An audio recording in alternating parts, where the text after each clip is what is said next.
आपको बता दें इस वक्त की बड़ी खबर जनपद बिजनौर के नूरपुर से, जहां बड़े राजनीतिक षड्यंत्र के तहत कराई गई नूरपुर ब्लॉक प्रमुख आकांक्षा चौहान के पति रासू चौहान जिला समन्वयक मिड डे मील की गिरफ्तारी। जी हां, बता दें जनपद बिजनौर के नूरपुर ब्लॉक प्रमुख आकांक्षा चौहान के पति रासू चौहान जिला समन्वयक मिड डे मील की 50,000 की रिश्वत लेने के मामले में हुई गिरफ्तारी को लेकर देखिए हमारे चैनल का बड़ा खुलासा।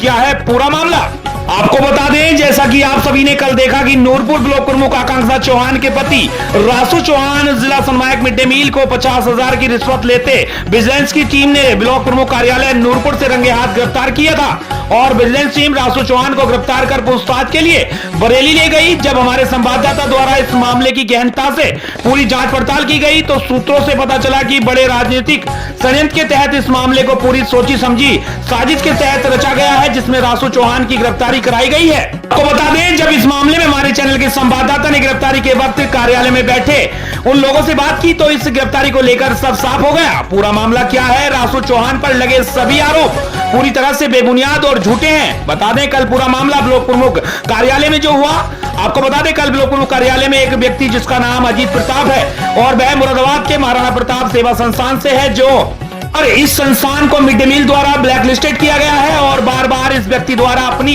इस संस्था को शुरू कराने के लिए रासू चौहान पर दबाव बनाया जा रहा था, लेकिन उनकी संस्था को दोबारा शुरू करने के लिए रासू चौहान द्वारा नकार दिया गया था। लेकिन अजीत प्रताप से यह बात हजम नहीं हो पाई, जिसको लेकर कल ब्लॉक प्रमुख कार्यालय में इंटरलॉकिंग ईंटों का इस व्यक्ति द्वारा खरीद के लिए ईंट के दामों को लेकर बातचीत चल रही थी, क्योंकि रासू चौहान की माता के नाम पर में चांदपुर रोड पर एक ईंट बनाने वाली है जिसका नाम तिरुपति इंटरप्राइजेस है। ये ईंटों की सप्लाई होनी थी और ईंटों की सप्लाई के लिए मोल भाव कार्यालय में चल रहा था। जब ईंटों का मोल भाव हो गया और ईंटों के पैसे देने की बारी आई तभी इस पूरे मामले को रचा गया।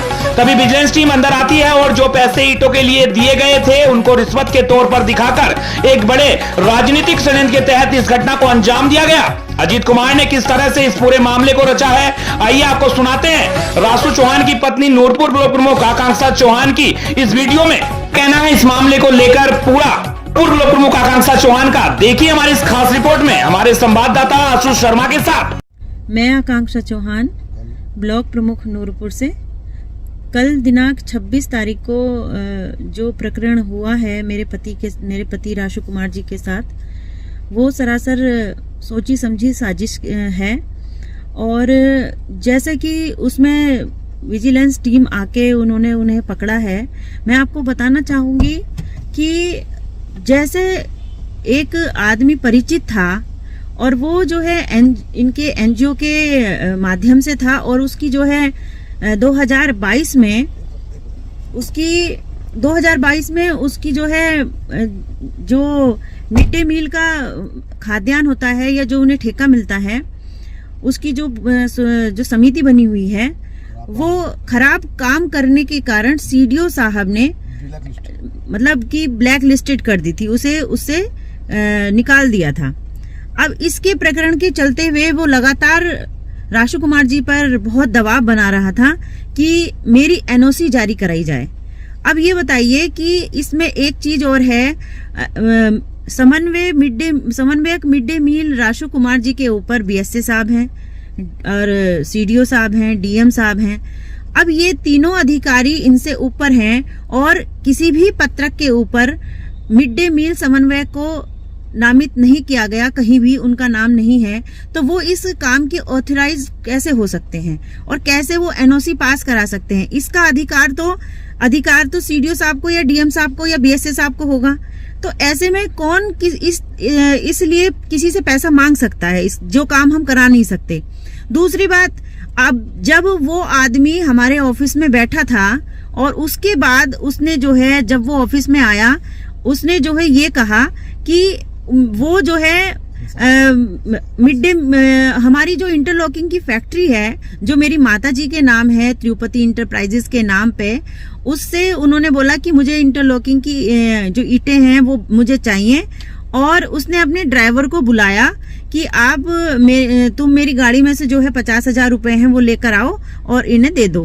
वो गया, पैसे लेकर आया और इनके हाथ में उसने दिए कि ये हैं एडवांस 50,000 रुपए हैं और आप मेरी सुबह को जो है इंटरलॉकिंग की जो ईंटें हैं वो भिजवा देना। इन्होंने बोला ठीक है, ईंटें चली जाएंगी। वो निकलकर बाहर चला गया और इतनी ही देर में वो उसके पीछे से विजिलेंस की टीम ने आकर इनको गिरफ्तार कर लिया।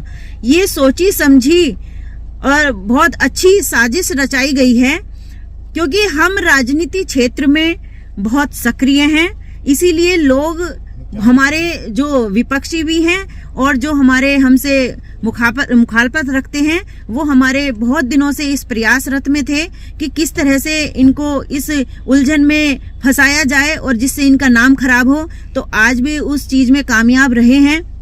लेकिन पहले दो बार भी ये बातें हो चुकी हैं और सबको इस चीज का जो मुख्य हमारे बीजेपी के अध्यक्ष महोदय हैं या और भी कोई पदाधिकारी हैं, उनको ज्ञात है इस बारे में और अब फिर उन्होंने ये सारी चीजें की हैं। लेकिन मैं ये बताना चाहूंगी कि परमात्मा के अदालत में न्याय है।